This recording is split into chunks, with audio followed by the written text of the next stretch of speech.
अगर आपका SSC CGL mock score अभी 100 से लेकर 110 के बीच अटका हुआ है और आप सोच रहे हो कि अब 140 प्लस कैसे जाया जाए, प्री क्लियर कैसे हो, तो ये वीडियो पूरा देखिए, क्योंकि मैं आज वही स्ट्रेटजी बताने वाला हूं जो एवरेज एस्पिरेंट को रैंक होल्डर बनाती है। तो नमस्कार दोस्तों, एसएससी सीजीएल 2026 का कैलेंडर आ चुका है। एसएससी सीजीएल एग्जाम मई से जून में लेकर होने वाला है। मतलब हमारे पास सिर्फ 4 महीने हैं, और अगर आपने सही रणनीति या स्ट्रेटजी अपना ली तो ये 4 महीना आपके लिए जीवन परिवर्तन दायक होने वाला है। ठीक है, गेम चेंजर साबित हो सकता है। आज की इस वीडियो में मैं आपको बताऊंगा कि आपका मंथ वाइज प्लान क्या होना चाहिए, डेली टाइम टेबल क्या होना चाहिए, सब्जेक्ट वाइज स्कोरिंग ट्रिक्स क्या है, मॉक्स एनालिसिस कैसे होनी चाहिए, ताकि आप आसानी से 100 से लेकर 140 तक आसानी से पहुंच जाएं। ठीक है, तो सबसे पहले आप सच्चाई से रूबरू हो लो। यदि आपका मार्क 100 से लेकर 110 के बीच है तो ये दर्शाता है कि आपके पास नॉलेज की कमी नहीं है, एक सही रणनीति की कमी है। आपको 140 तक पहुंचने के लिए ना तो ज़्यादा मेहनत करने की आवश्यकता है, ना ही ज़्यादा पढ़ाई करने की आवश्यकता है। ये मैं दिल से कह रहा हूं दोस्तों, मैं आपको ठग नहीं रहा। अब बस एक सही रणनीति, ये 3 वर्ड मैंने जो आपको यहाँ दिया है, ठीक है, सेलेक्टिव, रिपीटेटिव, मॉक ड्रिवन, ठीक है, नॉट रैंडम प्रैक्टिस, ये 4 वर्ड यदि आपने जेहन में यदि आपने बैठा लिया तो दोस्तों दुनिया की कोई ऐसी ताकत नहीं है जो आपका 140 प्लस स्कोर ना आए, ना कि आपका प्री क्लियर हो। ठीक है, पर इसका मतलब क्या है, ऐसे में आप समझ नहीं पाओगे। मॉक ड्रिवन स्टडी मतलब आप आपका क्या है कि 110 आ रहा है का मतलब है कि आप पूरा पढ़ाई कर चुके हो। ठीक है, अब आपको मॉक्स देने पड़ेंगे। ठीक है, 2-3 मॉक्स दो, फिर उससे देखो कि कौन सा ऐसे टॉपिक्स है जहां से मेरे क्वेश्चंस नहीं बन रहे हैं, कौन सा ऐसे टॉपिक्स हैं जहां से मेरे क्वेश्चन मिस्टेक्स हो रहे हैं, कहाँ मैं फंस रहा हूं, उसको सबसे पहले आप पता करो। ये मॉक ड्रिवन हुआ। ठीक है, उसको पता करके उसका चयन करो, तो ये हो गया सिलेक्टिव। सिर्फ वही जो मॉक में, ठीक है ना, फिर उसका बार बार बार बार बार बार इतनी बार प्रैक्टिस करो कि वो आपके जहन में एकदम छप जाए। तो यही है ये 3 शब्द। ठीक है, repeat repeat repeat, select from mock. ठीक है, रैंडम प्रैक्टिस नहीं करना है, कि ये नहीं कि बस पीवाईक्यू वाला बुक उठा लिया या फिर कोई बुक उठा लिया और बस शुरू से अंत तक लगातार घिसे जा रहे हैं घिसे जा रहे हैं। पता चला जब शुरू का जब मैंने चैप्टर पढ़ा था और लास्ट में फिर से रिवाइज किया, तब तक पूरा मैंने भूल गया। ऐसे बिल्कुल नहीं करना है। ठीक है, इस तरीके से आपका सिलेक्शन नहीं होगा, ना ही आपका नंबर बढ़ेगा। आपको सिर्फ ये 4 word, selective, repetitive, mock driven, not random, ठीक है, यदि आपने इस एसआरएम को यदि आपने कर लिया है, ठीक है, तो फिर कोई नहीं रोक सकता है। 4 मंथ का मास्टर प्लान मैं आपके लिए लाया हूं, मध्य जनवरी से लेकर मध्य मई तक। ठीक है, या एग्जाम तक। पहला मंथ में आपको क्या करना पड़ेगा, आपका फाउंडेशन क्लियर करना पड़ेगा। जो भी टॉपिक यदि क्लियर नहीं है तो उसे क्लियर करना पड़ेगा। साथ ही साथ आपका जो भी गलती है, मतलब वीकनेस है, कमजोरी है, उसको क्या करना है, दूर करना पड़ेगा। तो आपका टारगेट क्या होना चाहिए पहला मंथ में, अभी फरवरी तक आपका सिलेबस कंप्लीट हो जाना चाहिए। ठीक है, उसके बाद कोई भी ऐसा सेक्शन नहीं होना चाहिए जो आपको छुआ गया ना हो या पढ़ा गया ना हो। वीक टॉपिक को आइडेंटिफाई करना, मतलब पता लगाना है कि ये, हाँ, ये मेरी कमजोरी है। जब तक आपको कमजोरी पता नहीं रहेगा तब तक आप उसका इलाज भी नहीं कर सकते हैं, ना ही उसे आप दूर कर सकते हो। ठीक है, तो डेली स्टडी आपको 6 से 7 घंटा तो मिनिमम करना ही करना पड़ेगा। ठीक है, क्योंकि 6 महीना 1 साल तो आप अपने पूरे जिंदगी के लिए दे ही सकते हो ना। ठीक है, यदि इससे ज़्यादा कर लो तो ये तो आपके लिए सोने पे सुहागा है, लेकिन 6 घंटा तो आपको मिनिमम पढ़ना पड़ेगा। ठीक है, इसमें आपको क्वांट को 2.5 घंटा देना है, इंग्लिश को 1.5 से 2 घंटा देना है, रीजनिंग आधा से 1 घंटा देना है, और जीएस जो है वो आपका 1.5 से 2 घंटा देना है। साथ ही रिविजन आपको करना ही है 30 मिनट। सब्जेक्ट वाइज क्या स्ट्रेटजी होना चाहिए, देखो क्वांट में, देखो क्वांट ना सबसे स्कोरिंग सब्जेक्ट है। ठीक है, इसमें आसानी से आप 20 से 25 क्वेश्चन बना सकते हो, और यदि आपने सही तैयारी किया तो आप 25 के 25 नंबर इससे उठा सकते हो। ठीक है, तो इसको हल्के में नहीं लेना और इसको इग्नोर मत करना। ठीक है, तो इसमें आपको क्या होना चाहिए, डेली आप फॉर्मूला रिवाइज करोगे। ठीक है, शुरू से लेकर एग्जाम तक कॉन्सेप्ट का भी रिविजन करोगे। कॉन्सेप्ट आपको पूरा प्रैक्टिस नहीं करना है, कॉन्सेप्ट और फॉर्मूला रिवाइज करना है डेली। अलोंग विथ आपको 20 क्वेश्चंस मिनिमम प्रैक्टिस करना ही करना है। 50 यदि डेली कर जाते हो तो ये आपके लिए गोल्ड है, गोल्ड। ठीक है, फिर आप हीरा बन जाते हो। 100 तक जाने की जरूरत नहीं है, 50 भी क्वेश्चन आप डेली प्रैक्टिस कर रहे हो तो ये गोल्ड है। 20 तो मिनिमम, उससे नीचे आप नहीं ठहर सकते हो। इसके साथ साथ फॉर्मूला और कॉन्सेप्ट आप छोड़ नहीं सकते हो। ठीक है, अरिथमेटिक पूरा कंप्लीट हो जाना चाहिए फर्स्ट मंथ में। ठीक है ना, उसके साथ साथ टेबल आपको 25 तक आना चाहिए। यदि 30 तक आता है तो और बेटर है। स्क्वायर्स आपका 30 तक तो मिनिमम होना ही चाहिए, 50 तक होता है तो एकदम बेस्ट है, उससे ज़्यादा जाने की आवश्यकता नहीं है। और क्यूब आपका 20 तक तो मिनिमम होना चाहिए याद, लेकिन 25 तक होता है तो एकदम सुप्रीम है। ठीक है, इतना चीज़ें आप कर लो।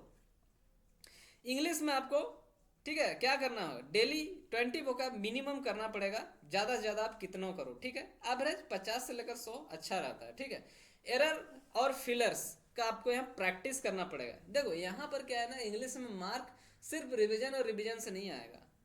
जब तक आप जिंदगी में रियल प्रैक्टिस नहीं करोगे ना, तो एग्जाम में भी आप प्रैक्टिस नहीं कर पाओगे। तो यहाँ आपको प्रैक्टिस करनी पड़ेगी, रिवीजन तो करना ही होगा, that is must. Along with you will have to practise. ठीक है, आपको सेट लगाने होंगे। ठीक है ना, उसके साथ daily reading comprehension, cloze test और पाया जंबल का एक एक, ज़्यादा नहीं करना है। जब भी ब्रेक हो, ठीक है, रीडिंग कॉम्प्रिहेंशन, क्लोज टेस्ट और पाया जंबल को आपको उसको रूटीन में फिक्स नहीं करना है। जब भी कभी मन ना लगे, जब भी कभी फ्री हो, जब भी कभी ब्रेक में हो, तब एक एक लगा लो। 3 ब्रेक में तो 3 काम हो ही जाएगा, 2-2 मिनट का तो चीज़ है ही है सब। ठीक है ना, ऐसे खुद को इसमें घुसेड़ देना है।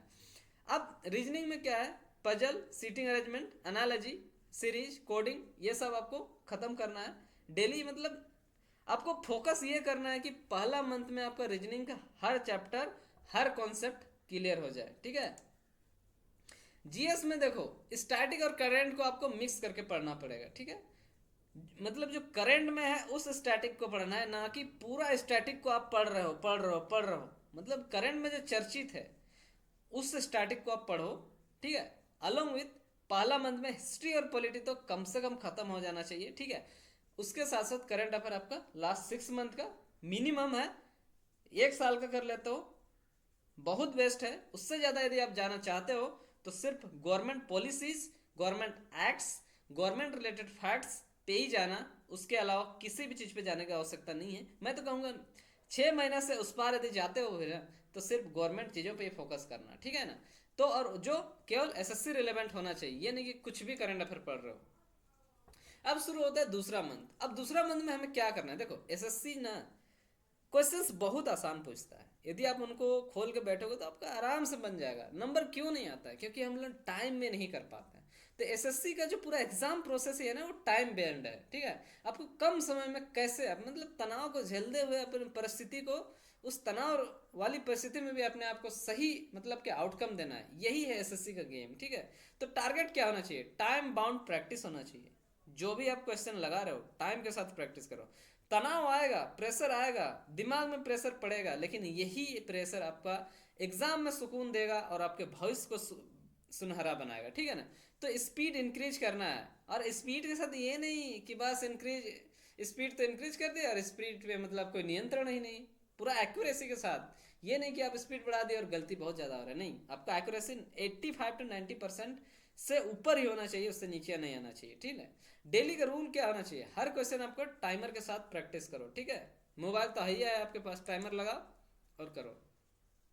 अब मॉक्स का क्या आना चाहिए, ठीक है, देखो हर वीक मिनिमम 1 मॉक दो, ज़्यादा से ज़्यादा 2 देना, उससे ज़्यादा नहीं देना। ठीक है, सेक्शनल मॉक टेस्ट देना 3 पर वीक। ठीक है, इतना काफ़ी है। अब मॉक देने से ज़्यादा इंपॉर्टेंट है मॉक का एनालिसिस, ये दूसरा मंथ का बात है। अब मंथ 3 है, तीसरा मंथ में हमें क्या करना पड़ेगा, मार्च से लेकर अप्रैल तक। देखो ये फेज ना है मॉक डोमिनेशन का, रगड़ना है खुद को यहाँ पर। ठीक है, जितना रगड़ोगे उतना घिसोगे उतना चमकोगे, यहाँ खुद को बचाना नहीं है। टारगेट आपका 130 से 135 टच करने का होना चाहिए। ठीक है, सिली मिस्टेक्स एकदम जीरो होना चाहिए। मॉक्स देखो फुल मॉक टेस्ट मिनिमम 2, ज़्यादा से ज़्यादा पर अल्टरनेट डे, सप्ताह में 3। ठीक है, और मिनिमम 2, इतना आपके लिए सही है। और आपको क्या यहाँ पर नज़र रखना है कि क्वांट में कौन सा फॉर्मूला है जो मेरे दिमाग से उतर रहा है और बार बार गलती हो रहा है, उसको ज़्यादा रिवाइज करना है। सारे फॉर्मूले आप रिवाइज नहीं करना है, अब सिर्फ उन्हीं फॉर्मूला को देखो, सारा फॉर्मूला को संडे में रिवाइज करना, लेकिन संडे के अलावा जो दिन है उसमें उन फॉर्मूला को रिवाइज करना जो बार बार दिमाग से उतर रहे हैं और बार बार गलती हो रहे हैं, ठीक है। इंग्लिश में भी अब हर चीज़ रिवीजन नहीं करना है, हर चीज़ रिवीजन महीना में एक बार करो या फिर 15 दिन में एक बार करो, ठीक है। लेकिन बीच में जो रिवाइज करोगे वही करोगे जो गलती हो रहा है, ठीक है। और जीएस में जो कन्फ्यूजन हो रहा है उसमें क्या करोगे, माइंड मैप बनाओगे, उसको कुछ चीज़ों से जोड़ दोगे ताकि जैसे ए बी सी कुछ भी हो किसी भी तरह से उसको जोड़ो और कंफ्यूज जहाँ हो रहा है उसको खत्म करो, ठीक है। और देखो एक चीज़ ध्यान रखना, यदि आप एक ही गलती बार बार दोहराओगे तो आप जितना दोहराओगे उतना आप सिलेक्शन से दूर होते जाओगे। गलती एक बार हो गया ठीक है, लेकिन उसको पकड़ो और सही करो अगली बार। अब देखो लास्ट मंथ स्ट्रेटजी क्या होना चाहिए, ठीक है। देखो पॉलिश एंड पीक परफॉर्मेंस होना चाहिए आपका, एकदम टारगेट क्या होना चाहिए, कंसिस्टेंट 140 प्लस होना चाहिए, ठीक है। एग्जाम टेम्परामेंट यहाँ पर होना चाहिए। स्ट्रेटजी क्या होगा, alternate the full mock test ये होना चाहिए। डेली शॉर्ट नोट्स का रिवीजन होना चाहिए। कोई भी नया बुक नहीं, नया टीचर नहीं, नया स्ट्रेटजी नहीं, एकदम कूल काम माइंड होना चाहिए, ठीक है। कॉन्फिडेंस आप में इतना होना चाहिए चाहे आप में कंटेंट हो या ना हो, कंटेंट कितना है इससे फर्क ही नहीं पड़ना चाहिए, एकदम कॉन्फिडेंट होना चाहिए, ठीक है। लेकिन घमंड नहीं, ठीक है। देखो जो एग्जाम हॉल में काम रहता है वही सिलेक्शन ले लेता है, तो इस चीज को ध्यान रखना। तो आइडियल अटेम्प्ट क्या होना चाहिए, इंग्लिश में 20-22 आसानी से आप कर सकते हो। रीजनिंग में 22 से 23 कर सकते हो आराम से। क्वांट में आप 20 प्लस तो आसानी से कर सकते हो। और जीके 12 से 15 ये काफ़ी है, ठीक है। तो इतना यदि आपने कर लिया तो आपका सिलेक्शन कोई नहीं रोक सकता है। एक्यूरेसी पर ध्यान देना, ठीक है ना। एक्यूरेसी 90% प्लस इस लेवल पे आ जाना चाहिए। तो दोस्तों 100 से 110 पर अटके रहना ये आपकी लिमिट नहीं है, ठीक है ना। अगर आप इस 4 मंथ का प्लान को ईमानदारी से यदि फॉलो कर लेते हो तो एसएससी सीजीएल 2026 में 140 प्लस जो है ना ये आपका कोई सपना नहीं हकीकत बनेगा, ठीक है। तो अगर आपको ये स्ट्रेटजी पसंद आई हो तो लाइक जरूर करें और ऐसे ही रियल एसएससी कंटेंट के लिए चैनल को सब्सक्राइब करें। कमेंट में लिखें जनवरी में कौन सा टॉपिक ऐसा है जिसमें मैं आपको वीडियो बनाऊं जो आपका वीक है। धन्यवाद।